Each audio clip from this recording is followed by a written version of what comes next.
Bienvenue à tous dans cette nouvelle interview. J'ai le plaisir et l'honneur de recevoir Robert Martin, qui a écrit cet ouvrage, Le flic guérisseur.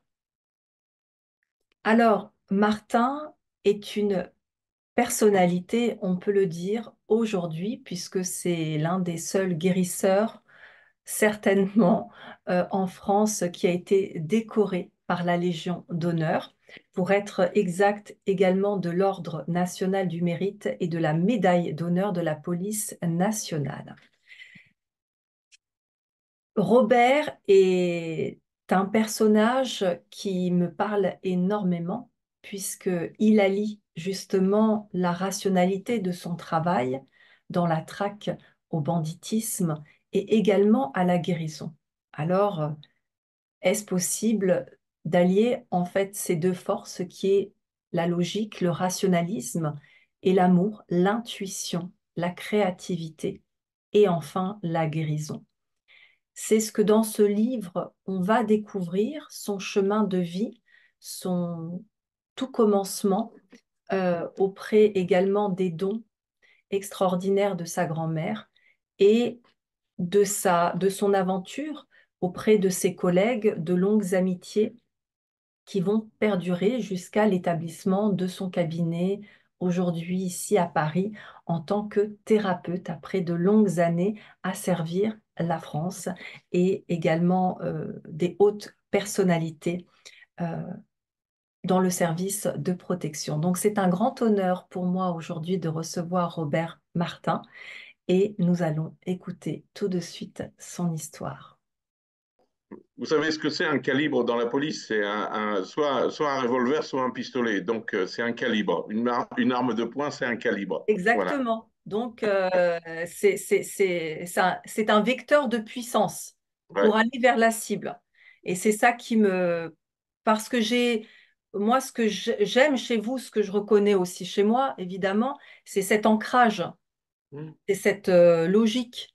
Ouais. Et en même temps, il y a l'intuition. Et donc, ces deux forces, quand elles sont combinées ensemble, créent des choses merveilleuses. C'est-à-dire que on n'est pas dans le perché, on Non. est on essaye de revenir dans la matière, dans l'incarnation. Mais on est vraiment incarné. Je me sens complètement incarné, mais j'ai une faculté assez déconcertante me concernant d'aller voir ailleurs, quoi. Voilà. Tout en étant bien ancré et bien en chair. Et j'imagine que ça s'est développé avec le temps. Entre Oui, au votre... départ de tout, j'avais pas cette sensation-là. Mais là, j'ai 66 ans, je vais dire que ça a commencé il y a 15-20 ans.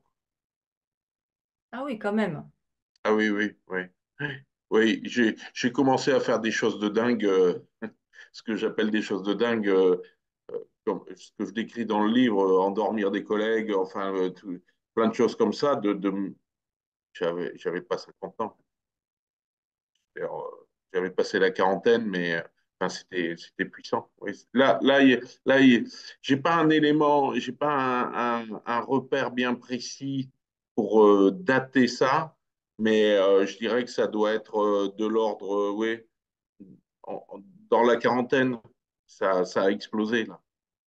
Mais vous avez douté à un moment de cette voix qui venait, ou parce que j'ai l'impression, quand j'ai lu votre livre, c'est vous arrivez à bien séparer les deux, encore une fois, entre la logique et cette voix qui est aussi une force, mais vous essayez pas trop trop de la comprendre. Vous la laissez être, vous la laissez vous guider. Euh, J'essaye pas de comprendre la voix. ouais, J'essaie d'écouter réellement ce qu'elle me dit, enfin la voix ou les signes. oui. J'essaye de- d'être le plus à l'écoute sans interprétation. Pour moi, ce qui détruit tout pour beaucoup de gens qui perçoivent, c'est l'interprétation. Mm. Et l'interprétation ben, passe par notre intellect quelque part, parce que ça fait écho à des situations déjà vécues, ça fait écho à, à une situation qu'on vous a expliquée, pas forcément vécue. Et Et moi, je me refuse à ça parce que dès l'instant où on met notre intellect, on n'est plus dans cette notion d'intuition qui vient de je ne sais où, de la source, de Dieu, de l'univers, de la conscience universelle, mais qui vient de cet endroit-là. Et ça, pour moi, c'est essentiel. Ne pas mettre d'interprétation dans ce qu'on perçoit. Et donc, ouais, je n'ai jamais douté. Non, j'ai jamais eu de doute. Je, je, euh, j'ai une anecdote qui n'est pas dans le livre, mais de ne pas faire confiance aux signes m'amène à constater que ben voilà, j'arrive à pas des catastrophes, mais je prends des coups. Voilà, Ah oui, oui, je comprends tout à fait. voilà. Donc Ne vous pas êtes dans faire. l'obligation et le devoir de constater les signes, de les reconnaître et de les Ouais, suivre. voilà, c'est ça. De Elle, constater, oui, de les reconnaître et de les suivre. Exactement, c'est ça. tout à fait. Si on ne fait pas cette démarche-là, on s'en prend, on se prend des petites claques derrière la tête. Alors, t'as compris là cette fois-ci? Voilà. Mais avant même d'entendre cette voix, cette intuition, cette sagesse en vous, est-ce que vous aviez l'habitude justement de ne pas être trop à disséquer, à intellectualiser Non, les événements? Parce que je pense que c'est une nature aussi que vous avez. je n'ai pas, je n'ai jamais été porté à complètement tout disséquer. Hmm, Très souvent, je dis ce qui doit être fait est fait. Hein, et point. J'essaye pas d'en savoir plus. Ce qui est fait est fait. Je vais pas essayer de commencer à analyser toutes les situations.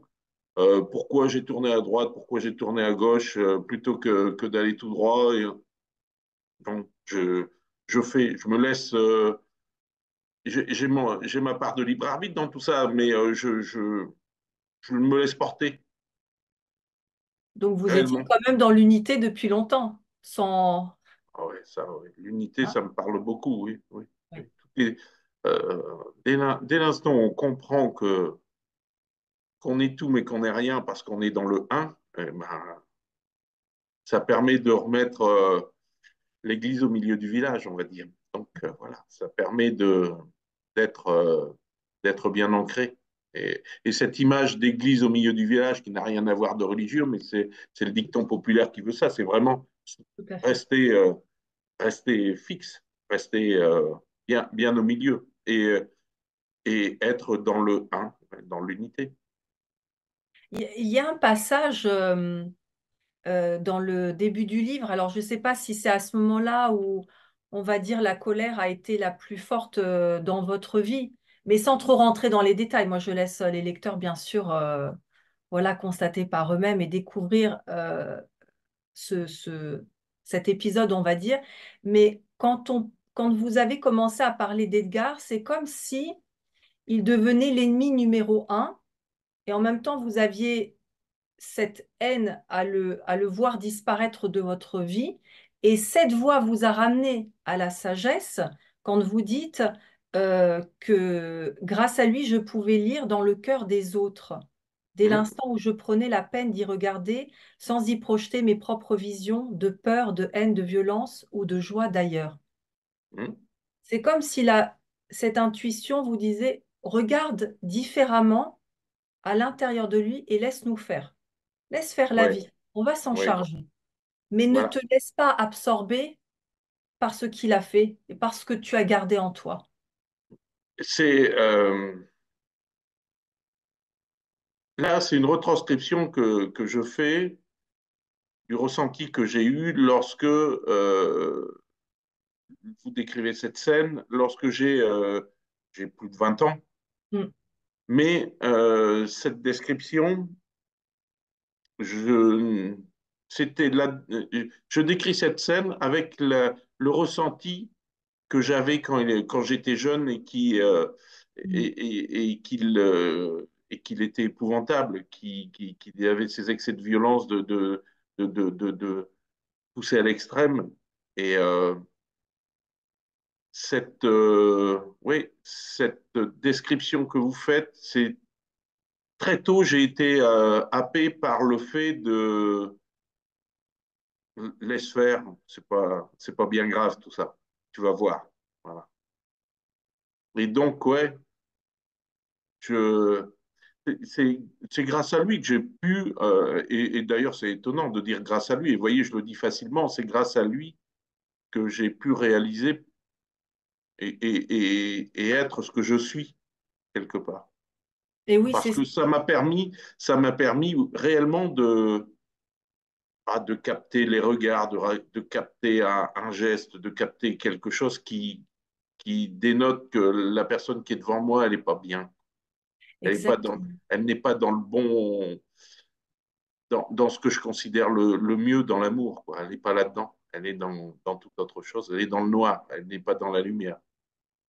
C'est ça. C'est la première personne, je dirais, qui vous a montré le mal et qui vous a montré aussi un peu le profil criminel, le profil de la personne perfide. Donc, c'était un enseignant et en même temps, tout de suite, vous avez vécu le pardon de revenir dans cette... Cette notion de pardon, je ne sais pas si je pardonne. Franchement, c'est vrai.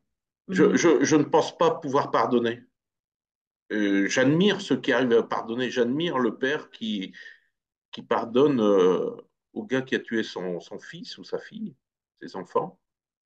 Moi, je ne suis pas dans le pardon. Ah, non, je pense pas être dans le pardon.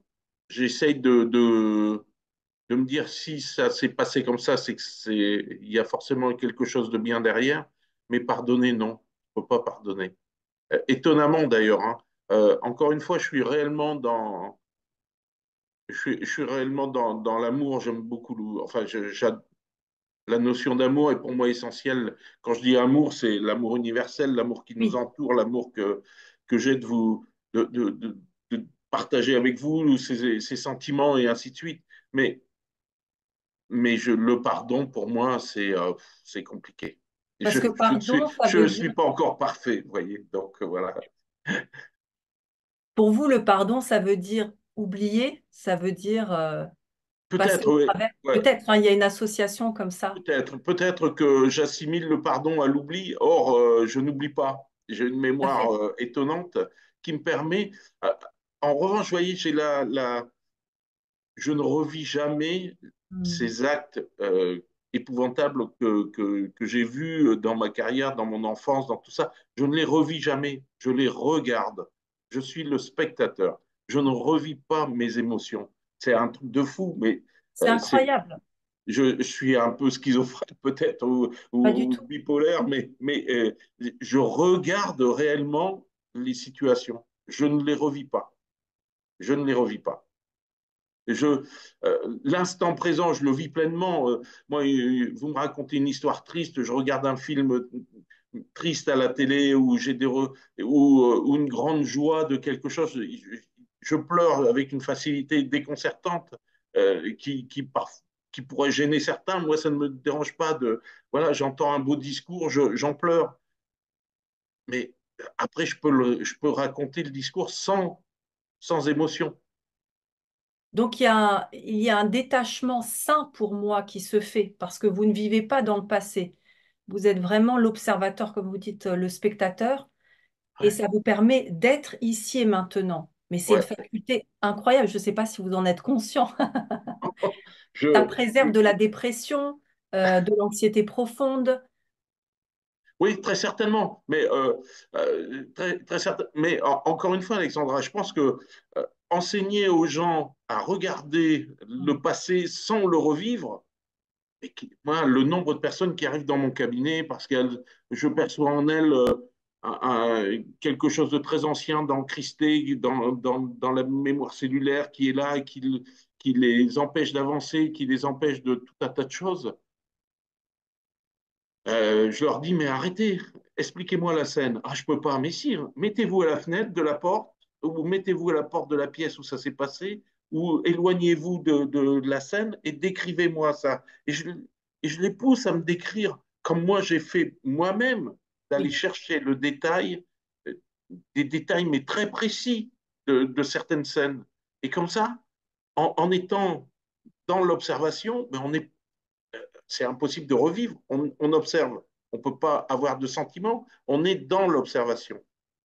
Ouais, donc vous forcez l'autre à formuler pour pouvoir commencer l'attitude, De, voilà, de, de, de commencer de se détacher. Oui, oui, à je vous passer l'avez. la notion de, du ressenti qu'il avait et qui revit à chaque fois.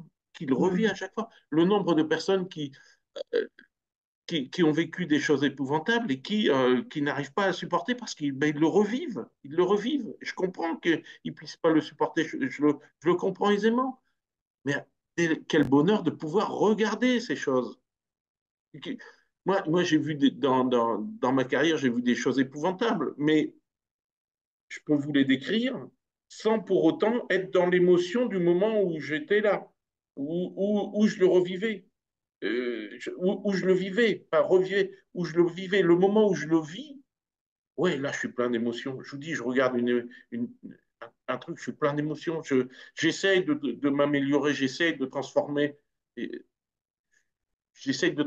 cette émotion en sensibilité. J'y suis pas encore parvenu, j'arrive, Oui, je oui, continue à pleurer. Mais dès l'instant je pense que celui qui arrive à transformer toutes ces émotions en sensibilité, là, il il est pas arrive à un loin. certain niveau, Ouais, bien sûr. ouais, il arrive à un très bon niveau, quoi. Mais moi, ces émotions, je les vis sur le moment, et cette faculté que j'ai, vous me dites que c'est une force, peut-être, cette faculté que j'ai Ah oui, de m'extraire et de regarder. ah oui, oui, ça c'est certain.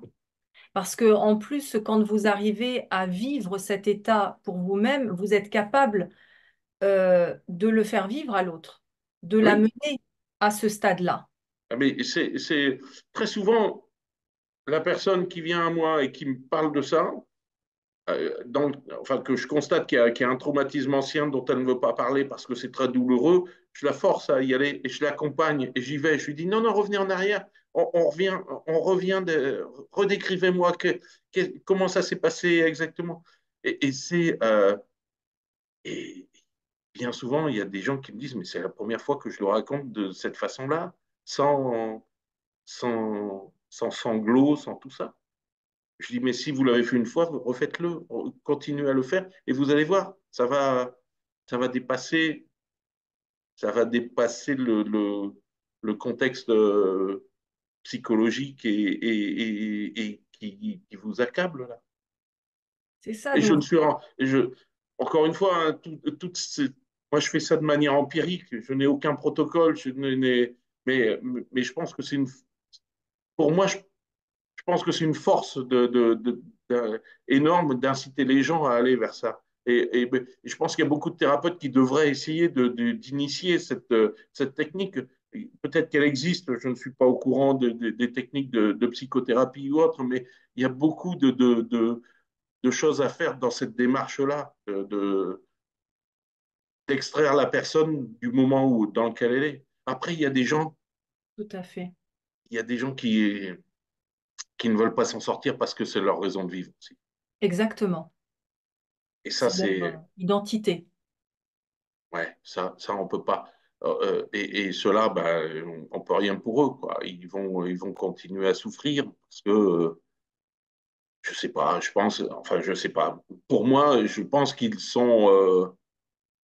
ils se disent si je ne suis plus comme ça, on ne va pas me regarder en tant que victime, on ne va pas me regarder. Et pour eux, la victimisation, pour beaucoup, est importante. La victimisation se sentir,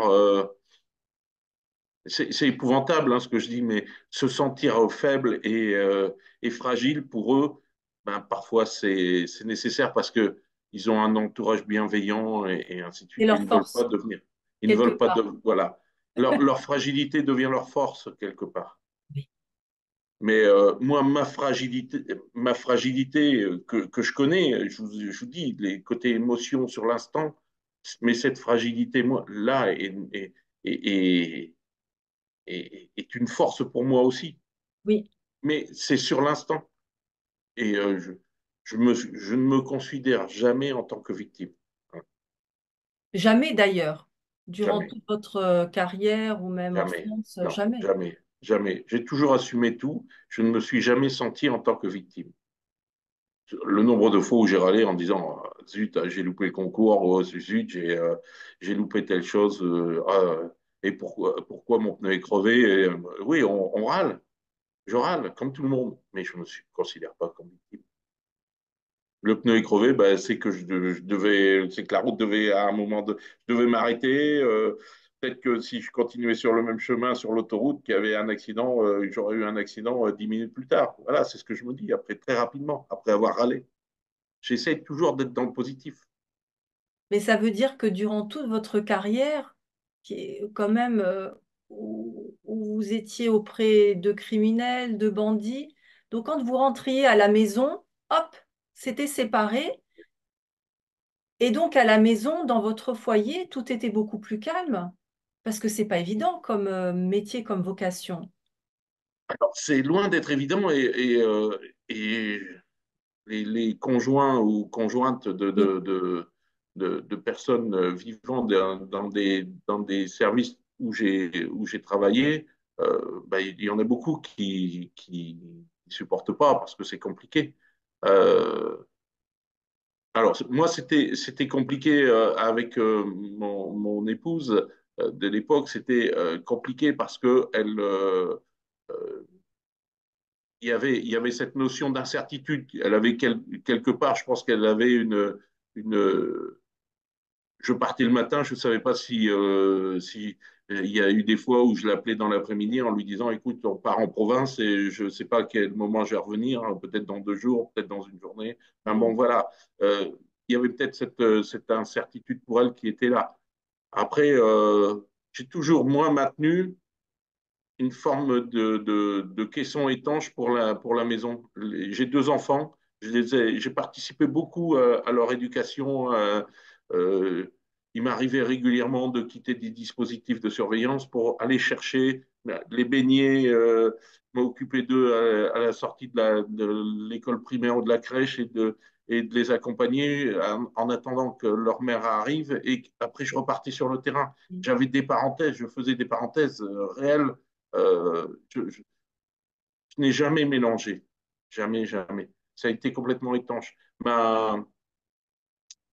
Étonnamment, il y a beaucoup de collègues qui découvrent ma vie dans le livre. Ils ne pouvaient pas savoir ce que j'avais vécu parce que c'était étanche.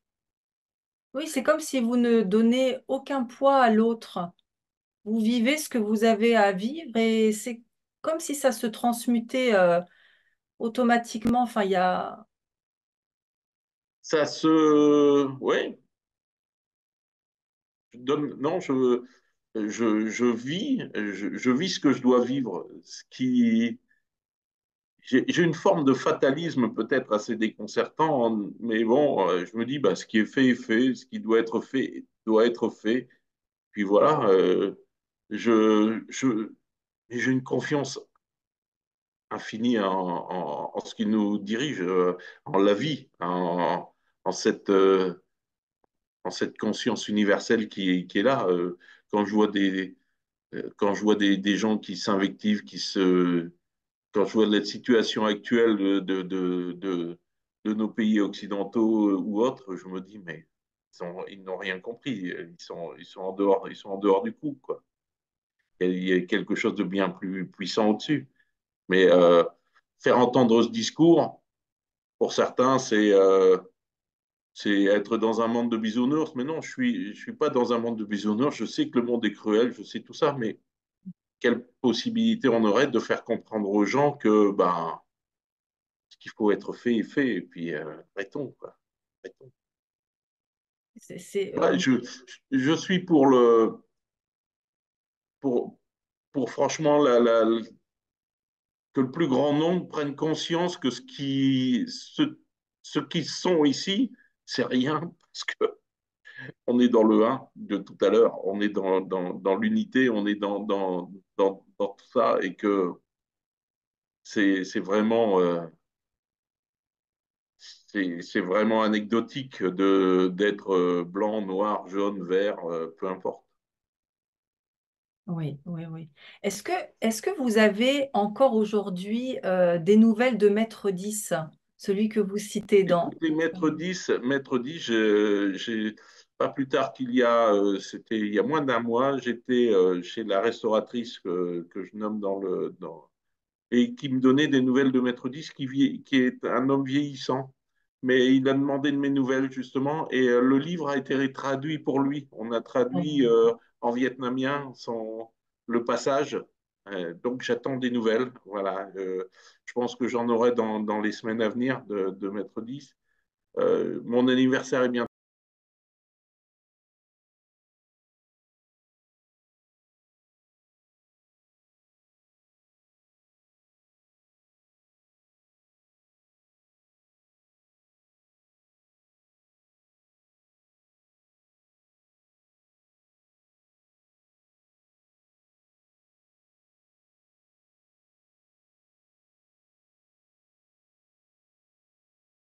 Mais c'est des personnes en plus, des fois qui sont très sceptiques et d'autres qui s'alignent complètement à votre vision. Donc on a l'impression que vous n'êtes pas tout le temps seul. À la fois vous êtes seul, mais à la fois vous arrivez à partager votre... J'ai souvent partagé. J'ai Hmm. toujours, très jeune, je partageais avec ma grand-mère. En période d'adolescence, je partageais avec certains copains. En période de jeune adulte, j'ai partagé avec J'ai toujours eu des gens avec qui partager. Ces personnes-là venaient. euh, J'écris que c'est vrai que le jour de mes 60 ans m'est venue une phrase: la vie n'est faite que de rencontres et de séparations. Cette phrase-là, je ne sais pas d'où elle venait, mais pour moi, c'était évident. Et depuis, c'est évident. La vie n'est faite que de rencontres et de séparations. On se rencontre aujourd'hui, Alexandra. Je ne sais pas quand est-ce qu'aura lieu la séparation, mais c'est une rencontre et c'est un moment qui restera. Bon, visiblement, il va rester enregistré, mais au-delà de cet enregistrement, ça va. Il y a quelque chose. On va en tirer, vous et moi, des souvenirs qui vont nous être propres et qui vont nous faire râler, nous transporter, peu importe. Mais toutes les rencontres que l'on a nous permettent de garder quelque chose de l'autre. Et moi, j'ai le souvenir, j'étais très jeune, je venais de commencer à travailler à Paris, et c'est la chanson de Brassens qui m'est revenue bien plus tard, Les Passantes, là. La chanson Les Passantes de Brassens où il dit: on se souvient toujours d'un regard qu'on a croisé quelques instants et qui restera gravé toute notre vie. Et j'ai le souvenir, moi, d'une fille. Je prenais le train à Douai. C'était à l'époque où les trains n'allaient pas aussi vite et ça durait 2 heures entre Douai et Paris, la gare du Nord. Et en rentrant dans le wagon, je suis tombé dans les yeux d'une jeune fille qui était de mon âge, une vingtaine d'années. Et, et j'ai gardé ce souvenir-là, comme elle, peut-être, elle a gardé ce souvenir, mais moi, en tant que Robert Martin, j'ai ce souvenir-là. Ça a duré que 2 heures, mais j'ai un souvenir immense de cette rencontre. Et c'était une rencontre. Oui. Et je prends cet exemple-là. Et donc, quand vous me dites, oui, Maître 10 et d'autres, et ouais, j'ai toujours rencontré des gens autour de moi avec qui bah, je pouvais partager des moments en parlant de ce que je ressentais et autres, ou alors en étant dans la matérialité aussi, dans des choses fortes. Euh, le, le, la notion de partage, pour moi, est essentielle dans la rencontre. Oui. Mais au niveau familial, des fois, moi, je remarque que les personnes arrivent à trouver petit à petit, soit dans une collaboration, autour d'eux, des amis. Mais des fois, dans la famille, c'est pas tout à fait évident, où les enfants sont pas trop alignés, ou le conjoint, bon, comme ci, comme ça. Vous avez eu cette chance-là d'être compris par les vôtres? Oui, Oui, oui, continuez oui, à oui. apprendre Que qui ça vous soit êtes. mes enfants, mes sœurs, euh, même ma mère jusqu'à sa fin de vie, comprenait ce que j'avais, ce que je ressentais, quelque part. Ouais. Oui, j'ai toujours été compris parfois dénigré, parfois moqué, parfois, mais jamais par des gens proches, quelque part. Ou alors c'était de la moquerie bienveillante. Ça n'a jamais Je été comprends, oui. malveillant. Ça a toujours été.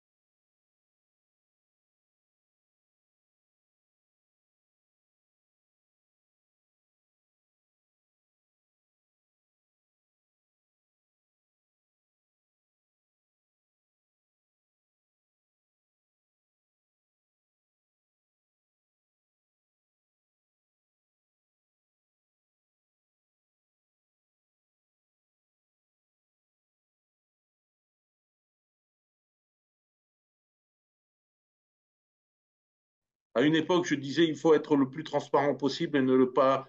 Alors, c'est sûr que la vitre, elle ne peut pas être entièrement transparente. On garde quelques secrets, on garde quelques. Mais qu'on soit le plus transparent, Mais c'est c'est ça, essentiel. ça veut dire que vous n'aviez pas peur du rejet. Quand Non, on allie rien que les deux termes flic-guérisseur, soit on se moque, soit on dit c'est bon, il a tout compris. C'est-à-dire qu'il a unifié tous les champs du ben oui, possible. mais vous, mais flic guérisseur, plein de gens me disent, mais la Mm. première fois où je vais à la FNAC et que je demande mon bouquin pour voir s'il était sorti, parce qu'on avait des problèmes de distribution au début, et je pose la question au vendeur, je lui dis, je cherche un livre, oui, quel titre? Flic guérisseur. Et, oh, bah, c'est curieux, ça va pas ensemble. Je lui dis, mais pourquoi ça va pas ensemble? Alors il me dit, bah, je sais pas, un flic guérisseur. Je dis, ben oui, mais ça existe, monsieur, ça existe. Des flics guérisseurs, vous savez, la police ne fait pas que tuer, la police se soigne, la police aide, et je pense que c'est très complémentaire. Et là, j'ai vu que, oh, putain, je percutais quelque chose là. Il se posait la question, tiens, il vient de dire quelque chose qui n'est pas bête, quelque part. Voilà. Bon, il m'a dit que le livre n'était pas disponible et je suis reparti.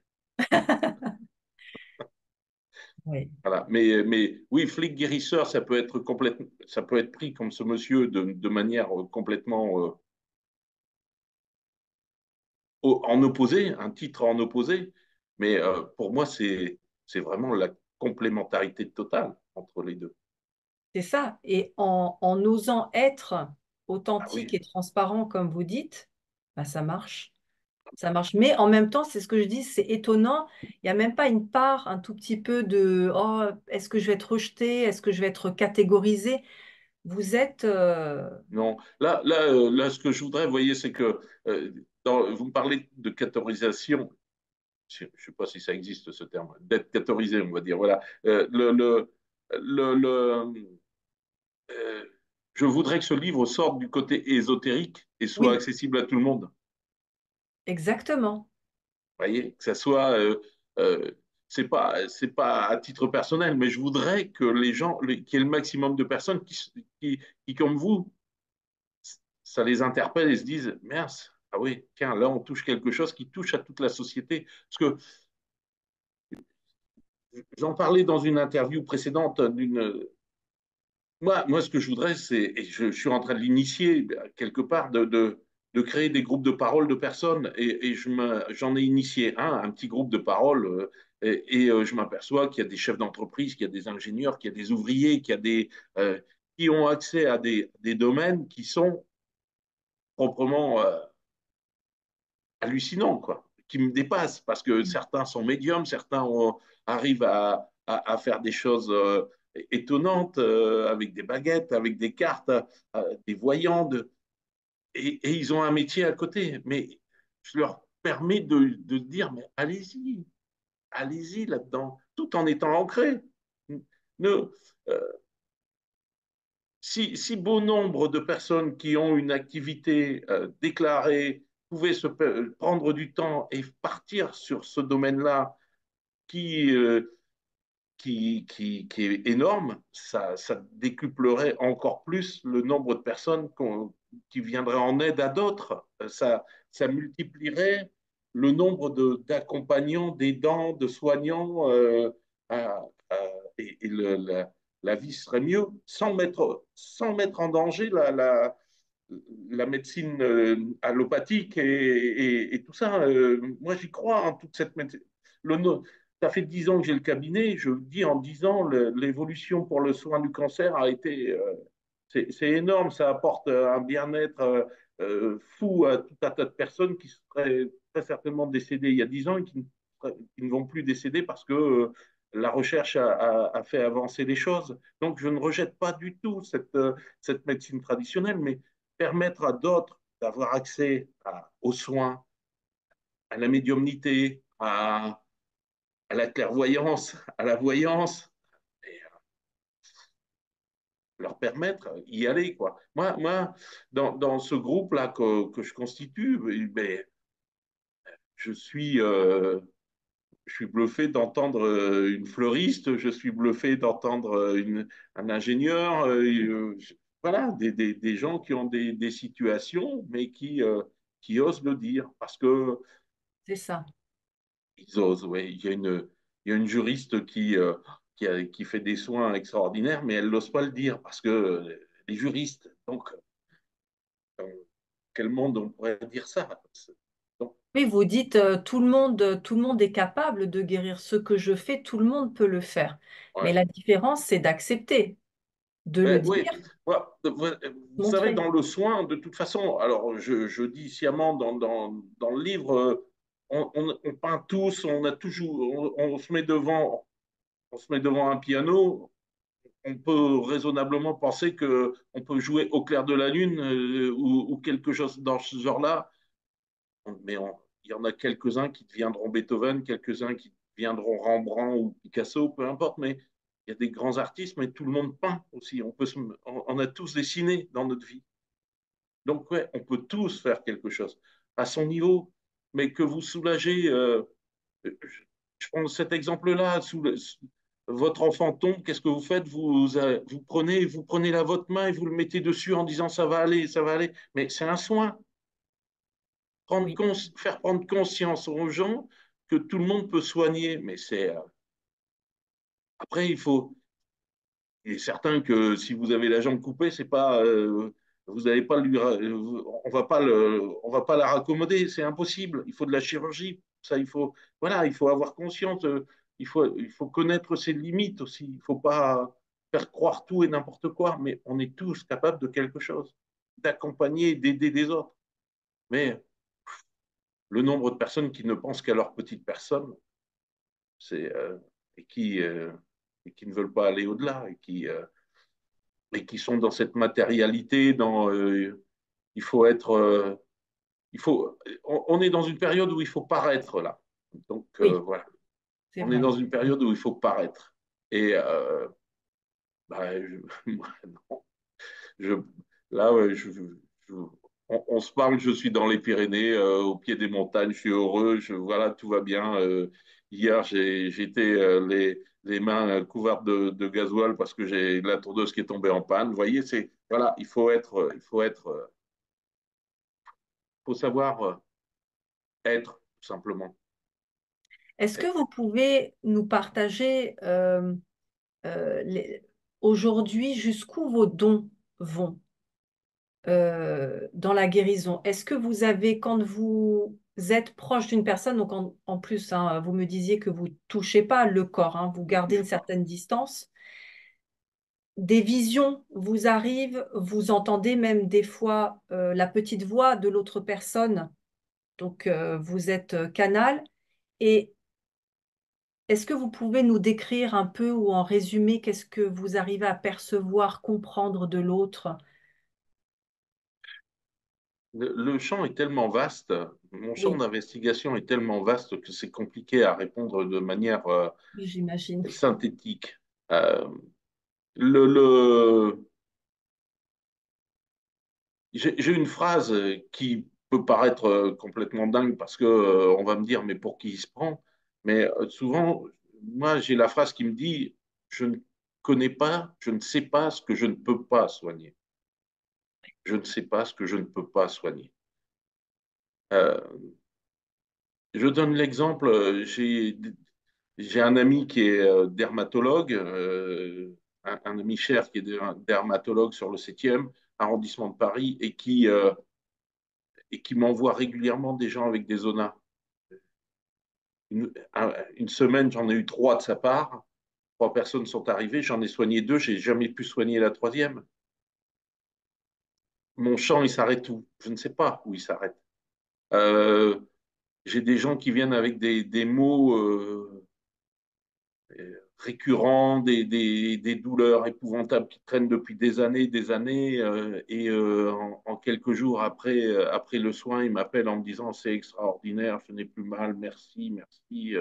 Il faut, euh, j'ai j'ai une personne là que je suis allé rencontrer chez elle parce qu'elle ne pouvait pas se déplacer et elle avait des douleurs épouvantables et là, elle m'a réécrit pas plus tard qu'hier en me disant, mais j'ai une excellente nouvelle, j'ai décidé d'aménager une pièce chez vous, chez moi, pour que vous y restiez en permanence parce que depuis votre venue, je n'ai plus mal. Vous voyez, et d'autres personnes qui vont venir avec une douleur, petite douleur, et j'arriverai pas à les soulager. Il y a, c'est très, c'est très compliqué à dire ce que je soigne. Très souvent, j'ai des perceptions, oui, d'événements anciens qui ont marqué profondément la personne. Ça, c'est des souvenirs. Je pense que c'est elle qui me transmet l'information. C'est la personne qui me transmet l'information. Bien souvent, c'est pas verbal, ou il y a des fois c'est verbal, mais c'est un verbal non dit. C'est entre Mhm. les lignes et je perçois je perçois le manque de mots, MOTS, et moi, je remets des mots MOTS sur les mots MAUX, et c'est bluffant pour moi. À chaque fois, je me dis, mais pourquoi j'ai cette capacité-là? Vous savez, je me pose beaucoup de questions sur mes perceptions quand même, parce que c'est tellement étonnant. C'est vraiment étonnant. Étonnant. Pour moi, c'est étonnant. Chaque soin est différent. Chaque soin, c'est l'étonnement. Il y a, la semaine dernière, c'était une semaine de soins et, et- et je me suis vu avoir les larmes aux yeux avec une personne tellement ce qui arrivait pour elle était très beau. Voilà, une sensation d'une énergie de douceur, de facilitation de sa vie qui était noire et sans avenir. Et je voyais arriver une lumière pour elle, quelque chose de fort. Et ça m'a ému. Je lui ai dit, j'en ai les larmes aux yeux de voir ce qui va vous arriver. Là, ça va être très beau. Alors bon, euh, et quand j'affirme ça, je l'affirme parce que je peux pas me tromper. C'est pas une interprétation, c'est une information qu'on me donne. C'est vraiment la sens pour cette dame, c'était quelque chose de très beau qui va la, qui va lui permettre de voir le monde différemment. Donc, Voilà. vous avez la vision, vous avez la sensation J'ai la et vision. l'audition. Alors, je ne vois. J'avais rencontré une spécialiste des auras qui me demandait si je voyais les auras. Non, je ne vois pas les auras. Je ne pense pas voir les auras, mais j'ai. Alors, déjà, ou alors je les vois et je ne sais pas ce que. Je ne mets pas le terme aura dessus, peut-être. Euh, ça me donne plus l'impression de boules d'énergie qui se déplacent quelque part et qui viennent qui, qui, qui viennent m'interpeller. Et donc j'ai cette sensation d'énergie plutôt qui se déplace dans le corps. Euh, je vous dis, la semaine dernière, un monsieur qui avait très très mal au dos, il me dit, oh là là, j'ai très mal au dos et tout, je me place derrière lui, et je lui dis, oh là là, mais j'avais les visions de son bassin complètement désaxées, et j'ai L5. Voilà, je lui dis, bah, voilà, je pense qu'il faut aller consulter. Moi, je peux pas faire grand. Je vais vous soulager dans votre douleur. Je vais faire disparaître la douleur, mais pas la cause. Et la cause, c'est L5 et votre bassin qui est décalé. Il se retourne, il dit, mais comment vous savez L5? Il dit, c'est exactement l'endroit où tous les médecins me disent, vous avez un disque sur L5. Je dis, bah, écoutez, je ne sais pas, c'est une information que vous m'avez donnée peut-être, voilà, de manière inconsciente. Et pourquoi ce genre d'information, Alexandra? Ouais, mon champ est vraiment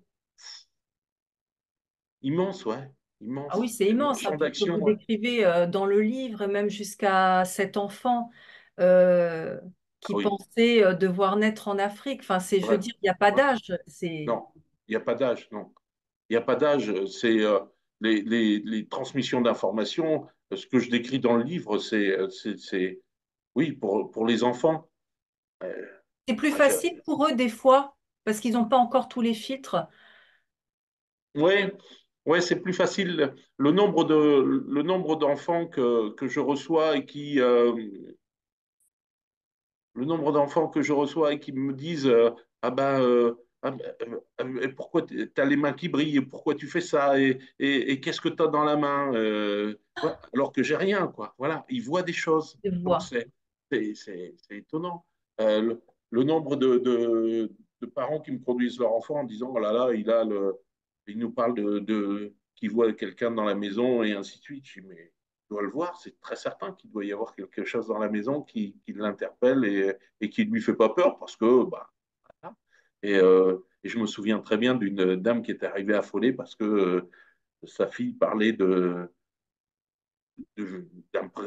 prénom, mais ma copine, ma copine, ma copine, et il fallait emmener la copine en vacances, il fallait emmener tout le monde en vacances, il fallait la place dans la voiture pour la copine, et ainsi de suite. Mais la copine, pour l'enfant, existait réellement. Et c'est pas, c'est ce que certains ont appelé des personnages imaginaires ou autres, mais moi, je pense sincèrement que ce n'est pas des personnages imaginaires, c'est une vision qu'ont les enfants. Pourquoi se limiter à notre vision là à l'heure actuelle très certainement, il se passe autre chose autour de nous qu'on occulte. Je crois avoir lu que la vision est constituée à 90% ou entre 80 et 90% par notre cerveau et que il n'y a que 10 à 15% de l'œil. Si on apprend au cerveau à voir autre chose, je pense que lui permettre d'avoir accès à autre chose, je pense qu'on verrait différemment le monde. Oui. Et quand vous êtes seul, par exemple, là dans les Pyrénées, à vous ressourcer, est-ce que vous continuez d'avoir une initiation à voir des choses, à Ouais. faire peut-être pour la nature ou vous Ouais, ressourcer? ouais. Comment ça Moi, se vous passe? voyez, j'adore me poser sur ma terrasse et regarder les oiseaux passer, les oiseaux, leur territoire, leur communication, savoir que ils vont aller de tel endroit à tel endroit. Euh, j'adore observer ça. Je pense que j'ai dû être oiseau il n'y a pas très longtemps parce que j'adore. Je m'imagine souvent survoler les maisons et les villages ici autour et les vallées et se déplacer. Ouais, je me projette beaucoup dans la nature. J'adore. Pour moi, c'est essentiel. Oui, Mais cette vision avec les oiseaux me poursuit depuis mon plus jeune âge, quelque part. Donc, ouais, la, la, la relation que j'ai avec la nature et le monde animal est importante. c'est vrai. Vous avez un peu, comme on dit, des animaux totems ou des animaux qui viennent plus comme des guides à vous donner certains signes. C'est souvent les oiseaux, pour me concernant, qui me donnent Oui. des informations et des signes. Après, je suis un humain incarné et je vais à la chasse. Voilà, je suis chasseur ici dans l'Ariège. Voilà, parce que bah, j'aime ça aussi. J'aime, j'aime être dans la nature, écouter la nature et ainsi de suite. Et puis quand il faut tirer sur un gros gibier, ben, je tire sur un gros gibier. Ça ne me pose pas vraiment de question D'éthique. d'éthique du tout. Au contraire, je pense que c'est très complémentaire. Encore une fois, vous voyez, ce qu'on pourrait considérer comme anachronique, pour moi, est complémentaire. Être dans l'acceptation de la nature, accepter le vol des oiseaux, accepter de passer le nombre de fois où j'ai observé une biche passer devant moi et la laisser partir parce que je trouvais que c'était pas le moment pour elle. Voilà. Et puis après, oui, s'il faut tirer sur un sanglier, je tire sur un sanglier. C'est parce que c'est le moment pour lui aussi, peut-être. Voilà. Et vous le Euh, sentez comment ça, ce moment où il faut tirer sur l'animal? je le perçois pour moi, pour moi, c'est juste. Voilà. Pour moi, Hmm. c'est le moment juste. Euh, dans le livre, je décris une scène où quand je tire sur une moto, ben, on me pose la question pourquoi tu l'as fait? Parce que je l'ai senti. Oui. C'est ce que j'ai dit. Je dis ça de façon spontanée et c'est pareil dans la chasse. Dans la chasse, c'est parce que je le sens, il faut le faire. Voilà. C'est, je me pose pas des milliards de questions. Et c'est comme ça qu'on a un meilleur résultat aussi. C'est quand on prend des décisions qui sont pas seulement rapides, mais qui sont bien alignées. Ouais. La prise de décision de la bonne prise de décision, on la ressent et on sait que c'est la bonne quand tout est aligné. Vous faites bien de le dire. L'alignement de tout doit être et que c'est fluide. Quand c'est fluide et qu'il n'y a pas de heurts derrière, c'est qu'on a pris la bonne décision. Quand, euh, quand vous vous heurtez à des tout un tas de petits problèmes et ainsi de suite, c'est que vous avez pris la mauvaise décision. Vous faites marche en arrière, vous prenez une autre décision. C'est, la vie doit, doit découler, doit couler normalement sans heurts, quelque part. Et oui, très souvent, d'ailleurs, à ce sujet, moi, très souvent, je me dis les intuitions sont très précises, Oui, très précises. Alors que ce qui vient de notre intellect est flou. C'est j'aimerais peut-être faire un truc comme ça. J'aimerais peut-être faire. Enfin, il y a beaucoup. Tandis que l'intuition, c'est fait. c'est une La vie. évidence, Ah bah c'est oui, clair. c'est clair, c'est précis, c'est Hmm. clair, c'est précis. Ça vient pas de notre intellect. C'est pas une addition de situations vécues ou de choses qu'on vous a données comme information. Quand fait, voilà, va. Ça rejoint ce qu'on disait tout à l'heure au début, Alexandra, faire confiance et savoir lire et percevoir les signes, Oui, c'est percevoir les ça. signes. Tels qu'ils doivent être perçus avec sans interprétation. Je trouve bien ça. Mais vous les comprenez tout de suite alors les signes ou c'est en les additionnant que ça fait comme une phrase, Ah non, mais comme c'est pas un dans le après un livre, autre? c'est pas dans le livre, moi. Mais une fois, je courais sur le bord de Seine et il était 6 heures du matin et j'ai pas compris les signes qu'on m'avait envoyés et je me suis tordu la cheville. Oh. Et voilà, Vous vous mais rappelez de ces c'est signes-là? ah oui, oui, oui, mais je peux vous le C'était quoi décrire. par exemple? Je Si peux on peut en vous, parler.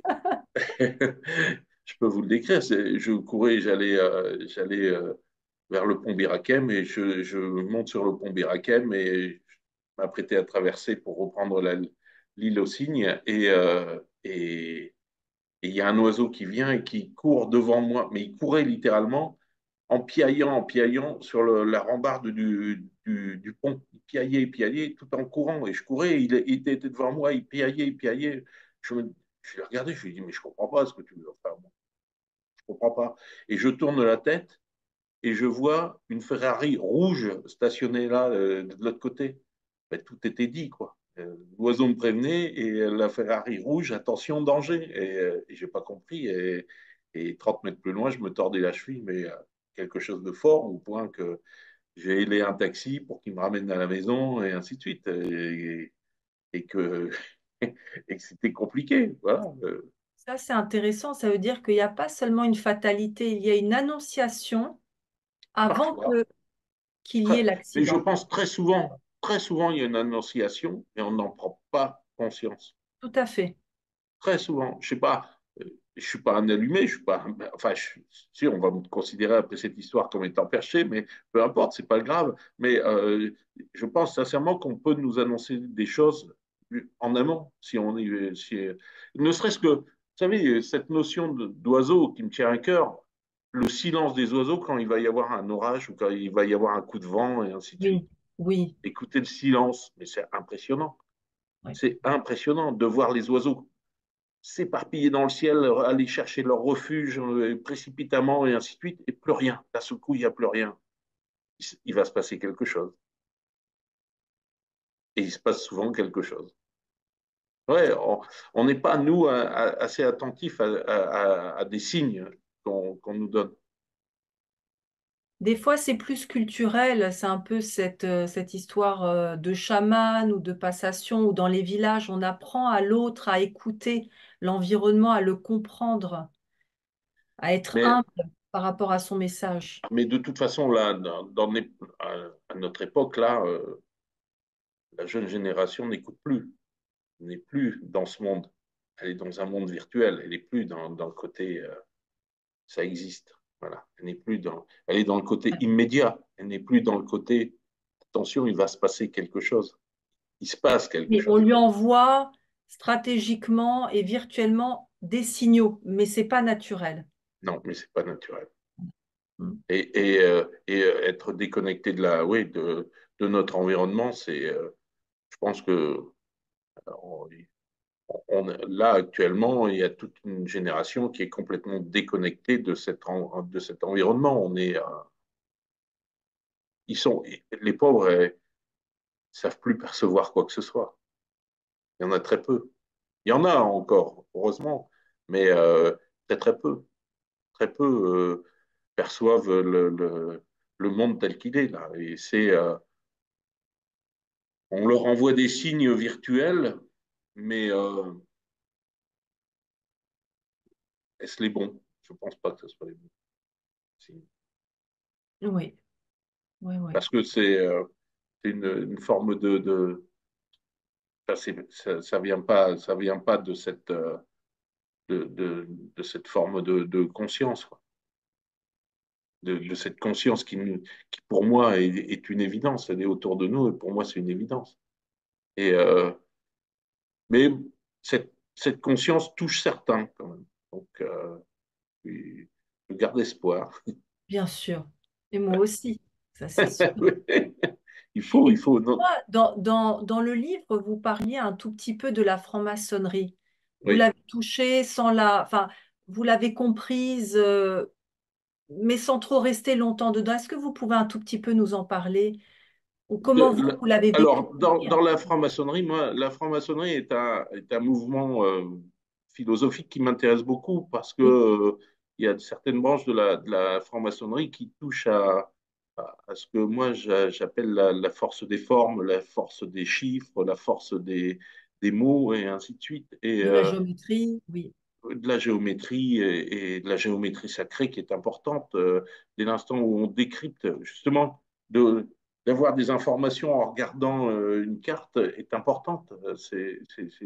Les informations qui nous parviennent sont, je me dis, mais c'est basé là-dessus. Les chiffres, là, j'adore tout ça.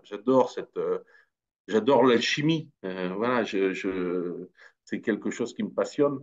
Et je pense que tout ce que je viens de dire est lié à la franc-maçonnerie aussi. La franc-maçonnerie peut toucher à tous ces domaines-là.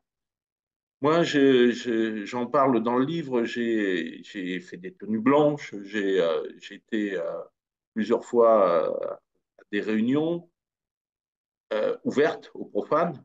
Donc, et, et j'ai failli adhérer à ça.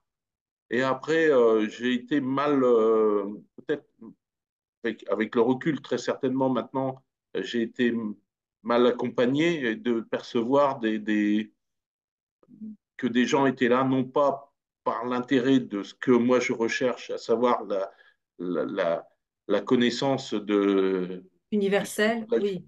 de la connaissance pure de ce qui nous entoure et qui était là par pur intérêt et de cupidité et, et ça m'a voilà ça m'a heurté et voilà mais j'ai de nombreux amis francs-maçons je suis sollicité en permanence encore pour peut-être y rentrer enfin voilà mais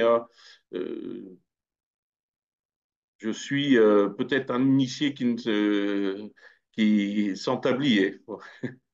C'est ça. Ça vous a Voilà. ouvert aussi la porte de nouveaux possibles, je dirais. Oui, C'était une initiation, mais j'ai l'impression qu'il y a une autonomie chez vous. Vous êtes autodidacte quelque et vous part, avez oui. peut-être des fois juste besoin de ressentir, de parler à quelqu'un et après vous prenez votre chemin. Vous êtes Oui, libre.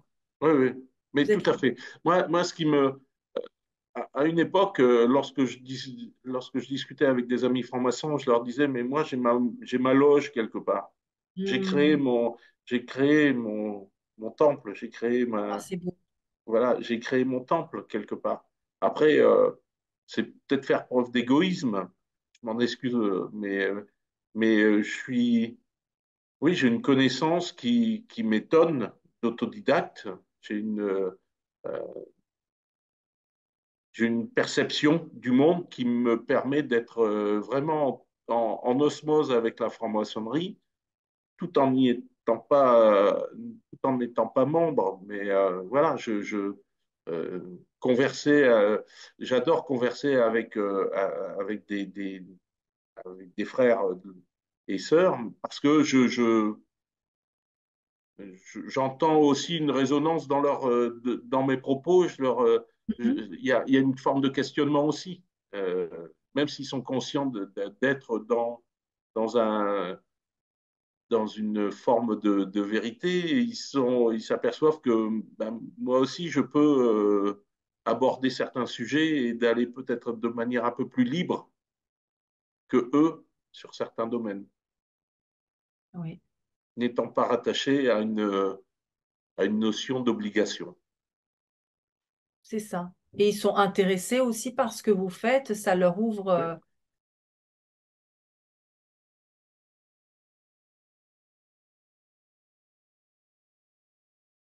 Oui. Enfin, il en existe, hein, il existe des francs-maçons qui sont ouverts à tout ça. J'en connais. Mais moi, oui, j'ai une forme, je dis pas que c'est une contrainte d'être franc-maçon, mais j'ai une forme de liberté, quelque part, une plus C'est grande ça. liberté, une plus grande liberté. Et cette liberté, c'est ça qui m'a plu, c'est qu'elle a été respectée tout le long de votre chemin. Tout le monde a respecté votre liberté, Ouais. votre choix. Mmh. C'est comme si vous avez établi, moi, ce que j'appelle aussi cette souveraineté, c'est-à-dire vous êtes là, voilà, et vous n'allez pas vous Le- vendre ou vous adapter. Non, c'est vous êtes. Donc il y a mais vraiment cet état de fait. que le mot souveraineté que vous venez d'employer est un mot qui me convient, parce que c'est vrai, je me sens souverain, mais souverain humble, hein, en Oui, toute oui, humilité, attention, en toute humilité, mais je suis souverain. Parce que tout à l'heure, tout- je vous disais, j'ai créé mon temple, oui, j'ai créé mon royaume, peut-être. c'est Voilà. ça.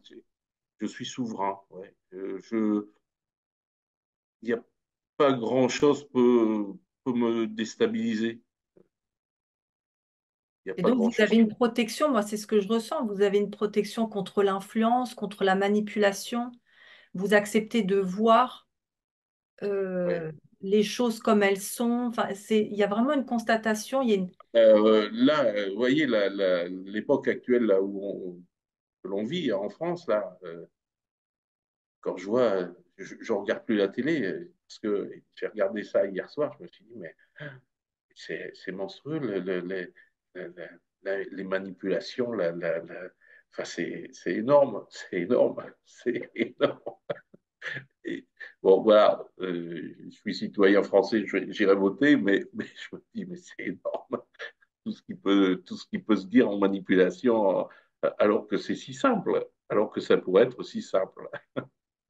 Donc, ouais, je me laisse pas manipuler, c'est impossible. Et c'est vrai que j'ai cette possibilité d'indiquer aux gens ce que je ressens, ce qui est pour moi la vérité. Et quand vous guérissez un problème, quand vous le simplifiez, comme vous dites, est-ce que cette personne, elle revient vers vous au bout d'un moment, juste pour autre chose, juste pour vous voir ou qu'est-ce que... Ouais. Alors, mais Moi, j'ai plein de mots, je les garde parce que je me dis que tôt ou tard, vous voyez, je me dis que tôt ou tard, on va m'accuser d'exercice illégal de la médecine ou je ne sais quoi. Et donc, je garde précieusement tous les messages et j'en ai des centaines de messages où on me remercie du bien que j'ai fait et du soulagement que j'ai apporté. Moi, le nombre de personnes qui me recontactent après en me dit. Alors, déjà, Mm. je ne redonne jamais de rendez-vous dans mon cabinet. Il est hors de question de donner un rendez-vous immédiatement après le soin. Parce que c'est là, il y a une forte possibilité d'emprise psychologique ou autre, et donc je refuse de donner un rendez-vous. Donc les personnes repartent. S'ils veulent un rendez-vous, on laisse passer quelques jours, quelques semaines. Très souvent, c'est quelques mois et quelques années. Il y a des gens qui m'écrivent en me disant, Monsieur Martin, je suis venu vous voir il y a 3 ans ou 4 ans. Est-ce que vous acceptez de me recevoir parce que voilà, je garde un souvenir de vous. Et ça, c'est bon, ça, j'adore. Voilà, j'adore ce genre de remerciements. J'adore ce genre de témoignage qui vient me réconforter dans ce que je fais. Oui, il y a beaucoup de gens. J'ai oublié votre question d'ailleurs, Alexandra, mais Oui, je voulais savoir en fait quand les personnes, une fois qu'elles sont guéries, est-ce qu'elles reviennent juste pour vous remercier ou voilà. après, il peut y avoir un Alors, autre problème qui s'est déclenché, enfin une autre révélation aussi, c'est des donc, problèmes. ben, ça Vraiment, confirme hein. ce que je viens de vous dire. Donc, oui, effectivement, il y a beaucoup de personnes qui viennent, qui reviennent ou qui m'écrivent en me disant merci ou qui me disent ben, ça n'a pas marché, c'est dommage, mais voilà, vous avez tout fait, j'ai bien vu que vous avez tout fait pour que ça marche et ça n'a pas marché. Et beaucoup de personnes me disent ben, merci de m'avoir soulagé, merci de m'avoir accompagné, merci. Et j'ai de nombreux messages de remerciement. Et, euh, et c'est parfait pour moi. Je suis heureux avec ça. Oui.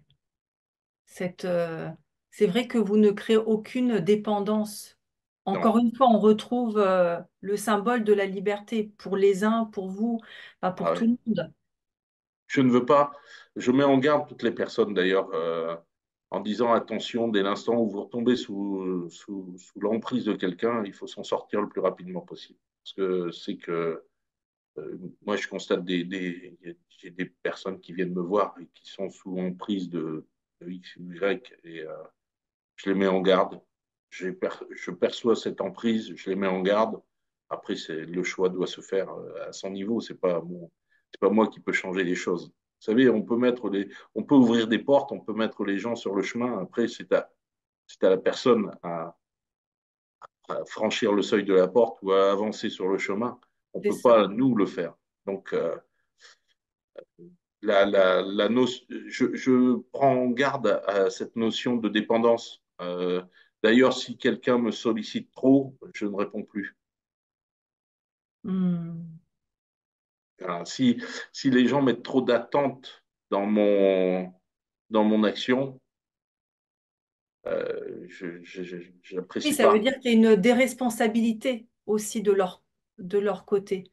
S'ils vous peut-être. donnent trop de pouvoir, donc du coup, comment la guérison peut se faire? Enfin, Exactement, mais ça rejoint ce qu'on disait tout à l'heure sur le, le- la notion que la personne doit se sortir du chemin dans lequel elle est et prendre un autre chemin. Elle le fait, c'est bien, elle le fait pas, c'est pas à moi de le faire. Et mais cette notion vraiment cette notion de dépendance, je mets en garde les gens contre ça, hein, franchement. À fuir si vous avez une personne qui vous dit oh là là, je suis obligé de vous revoir dans 3 semaines, il faut que je revienne vous voir revenez me voir dans 15 jours où on va fixer un rendez-vous. N'insistez pas, partez. Il y a- c'est pas bien. c'est ça. Donc, quelque part, vous initiez aussi à la souveraineté pour Oui, l'autre. oui. Prendre conscience qui peut être souverain sa- Tout le monde est souverain de sa vie. Il faut en prendre conscience. Oui. Tout le monde peut mener son chemin. On va tous vers le même but, hein, de toute façon. Donc, il y en a pour qui ça dure quelques jours ou quelques secondes, même pour des nouveau-nés, et d'autres, ça dure des centaines d'années pour les plus anciens. Mais on va tous vers le même but, hein, la mort. Donc voilà, Le passage, le fameux passage, oui, la mort n'existe pas, comme dit mon ami Stéphane Alix. Mais oui, on va tous vers autre chose, vers la fin de cette incarnation, on va dire. Je et préfère dites- d'ailleurs le terme mort. Bon, je ne sais pas ce que ça veut dire, mais la fin de cette incarnation, ouais, la fin d'activer le corps qui est le nôtre et en sortir et repartir sur d'autres chemins. et dites-moi, Robert, puisque vous êtes parfait à mes yeux, Non, non, non, vous savez, on n'est pas très loin des cathares ici. Je me suis intéressé pendant des années à la notion des cathares et c'était intéressant. Il y avait les parfaits chez eux. Donc, voilà. Mais non, je ne suis pas parfait. est-ce que vous avez des désirs pour votre évolution professionnelle, sociale, personnelle?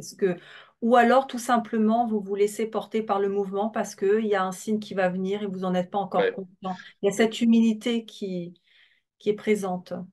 Alors, je me laisse porter. Je me suis fait, franchement, Tigrane de Mama Édition est venu pendant des années me solliciter pour écrire ce livre. J'ai mis 10 ans à l'écrire. Enfin, j'ai mis 10 ans. J'ai mis moins d'une année à l'écrire, mais j'ai attendu 10 ans avant de le Oui. faire. Ça a beaucoup, beaucoup, beaucoup changé ma façon de faire en quelques mois, là. Mais je l'accepte. Je l'accepte. Je sais que ce n'est que temporaire. Alors, je me rassure en disant ce n'est que temporaire. Peut-être que ça va durer plus longtemps. Mais ce que je voudrais, c'est ce que j'étais avant. J'étais j'étais tranquille. En plus de ça, Alexandra, je n'ai pas fait ce livre pour avoir plus de personnes dans mon cabinet. Mon cabinet me suffit largement. Je reçois un nombre de personnes bien défini. Je n'en sors pas de ce nombre-là. Je ne veux pas le dépasser. Donc voilà. Donc il y a beaucoup trop d'attentes dans, dans toutes les demandes là que j'ai. Je dois en être à plus de 200 demandes de soins. C'est énorme. Pour moi, c'est monstrueux. J'essaie de répondre à tout le monde. Ça prend du temps parce que je suis tout seul. Euh, tout ça pour vous dire que l'avenir, ben, je ne sais pas où il va me porter, mais je sais qu'il me portera vers quelque chose. Il va m'emmener vers je ne sais quoi, d'autres découvertes, d'autres rencontres, d'autres discussions, forcément, ça va encore me permettre d'évoluer. Pas plus tard qu'hier, en me couchant, je me disais, bon, ça serait, qu'est-ce que je suis bien ici, qu'est-ce que je suis tranquille, quoi. Voilà, j'ai quasiment pas de téléphone, j'écoute de la musique, je suis dans la nature, je me fume mon petit cigare tranquille. Enfin, voilà, qu'est-ce que je suis bien. Pénard. Ouais. Qu'est-ce que, voilà, peinard. Et qu'est-ce que je suis allé faire dans cette galère? Mais j'y suis. Donc, voilà. Excellent. Ouais. Mais j'y suis parce que, bah, écoutez, que cette interview intéresse le plus grand nombre et que ça aspire au plus grand nombre de s'autoriser à écouter leur voix. Moi, c'est le message que je passe aussi dans ce livre en disant, ben, écoutez, faites, mettez-vous en action, réalisez ce que vous avez envie de réaliser puis vous verrez, la vie est belle. La vie est belle. Voilà, la vie est très belle. Donc, l'avenir, pour moi, ben, l'avenir, il est beau, hein. J'ai joué au loto hier, je ne sais pas si j'ai gagné. Enfin, bon, vous voyez, donc voilà, tout va bien. Je suis vraiment. Non, Donc, vous avez ces moments, vous baignez dans ces moments d'extase, de gratitude. C'est très beau. c'est gentil, mais c'est accessible à tout le monde, Alexandra, de baigner là-dedans. Oui, mais je le dis parce que ça m'a l'air être tellement à un niveau supérieur, alors que comme vous le dites, on y a accès. Mais c'est important d'y être, d'y aller. Ah oui, mais c'est très Il y a un important. effort avant ça. Il y a une Ah ben, volonté quand même. C'est ça qui est drôle. C'est naturel, mais à la fois, il faut reproduire cette volonté. Il faut l'activer. alors j'écoute ce que vous dites, oui, c'est naturel. Effectivement, c'est naturel, Il faut, quand vous dites une volonté, oui, je dirais, oui, c'est une volonté. Il faut oser, Oui. il Mm. faut accepter. Ces termes-là me parlent beaucoup, moi. Accepter, l'acceptation et oser. Ouais, et puis, quel, quel bon moment Souvent, je dis à des gens, mais le matin, quand vous vous levez, déjà, aimez-vous, regardez-vous dans la glace et aimez-vous. Dites-vous, je vous aime, je m'aime. Voilà, je m'aime. En me regardant dans les yeux, mais quasiment tous les jours, je me fais ça. Mais ne serait-ce que ça, c'est déjà le début de prise de conscience que on touche quelque chose de plus profond en soi. Là. Quand on se dit je m'aime, mais ça va au plus profond de nous. Ça touche l'âme, ça touche ce qui est le plus précieux pour nous, notre âme, voilà, notre énergie vitale, cette âme qui nous fait vivre et lui dire bah, je t'aime, mon âme, c'est beau. Voilà. C'est un moment déjà de gratitude pour elle, c'est un moment de bonheur pour l'être incarné que je suis, de ressentir ça. Oui. Mais en tout cas, je peux vous dire, c'est un honneur de faire cette Pardon. interview. Si, si, si, parce que justement, en parlant de la FNAC, j'ai été il y a quelques semaines, comme je vous avais dit, et c'est comme si, parce qu'on peut voir hein, quand même, la couverture, elle est magnifique, et c'est comme si vous me regardiez d'un certain œil, un peu comme la Joconde. Et je suis passée plusieurs fois, c'était pas tout de suite, mais j'ai fait, bon. Et j'avais pas vu forcément le titre, c'était rapidement, juste le visage. Il y a eu plusieurs signes qui m'ont amené jusqu'à votre maison d'édition. Et c'est là où je me suis dit, flic guérisseur, ça c'est pour moi. Et vous avez dit oui, instantanément. Hmm. C'est... Et puis rien que de lire ce livre, ça m'a beaucoup aidé.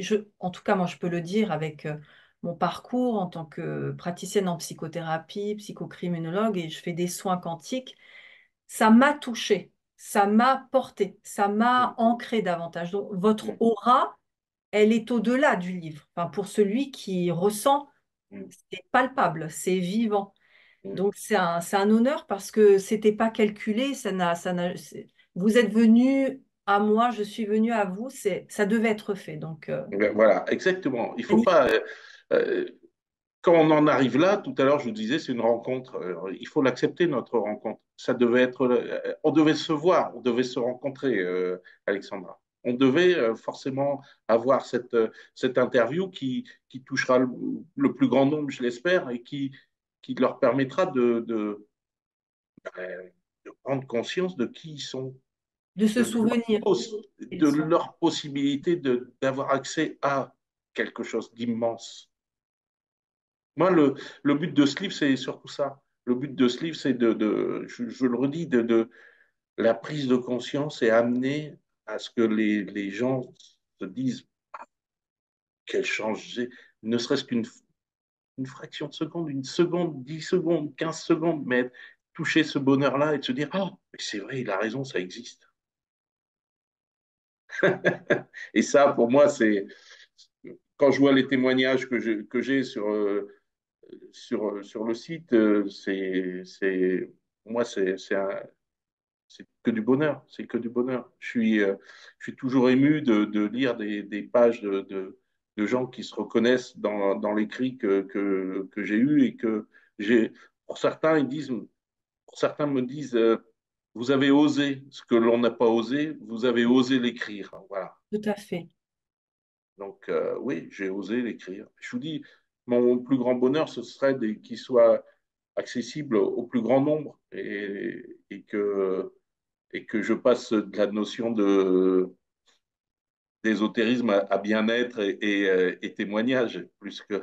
Voilà, je comprends ce que vous voulez dire. Mais ça ne me dérange pas d'être catalogué ésotérique, hein, mais il y a En pas tout cas, de- j'espère que le livre sera traduit en plusieurs langues. peut-être, ça sera à voir. Beaucoup de lecteurs me disent que il faut en écrire un autre parce qu'on reste un peu sur sa faim, ce que je conçois après l'avoir relu. après l'avoir relu, je me dis oui, effectivement, je devrais peut-être poursuivre, amener encore d'autres témoignages.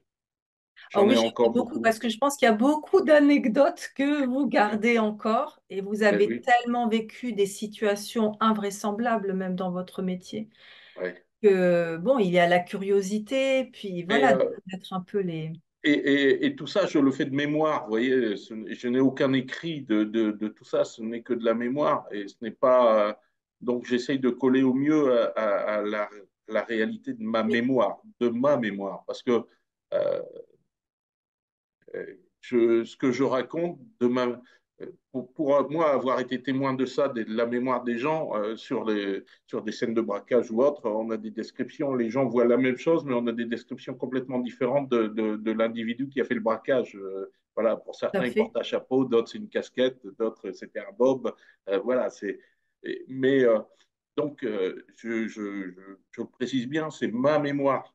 Oui. Donc, la vision de l'autre, l'autre personne euh, que je mets en scène parfois peut être complètement différente, mais rarement là. Là, tous les témoignages dans lesquels j'implique d'autres personnes, d'ailleurs, il y a toujours une autre personne, c'est vraiment décrit comme c'est le ressenti qu'ils en ont. Moi, je vous souhaite que vous écriviez encore si vous en sentez l'appel.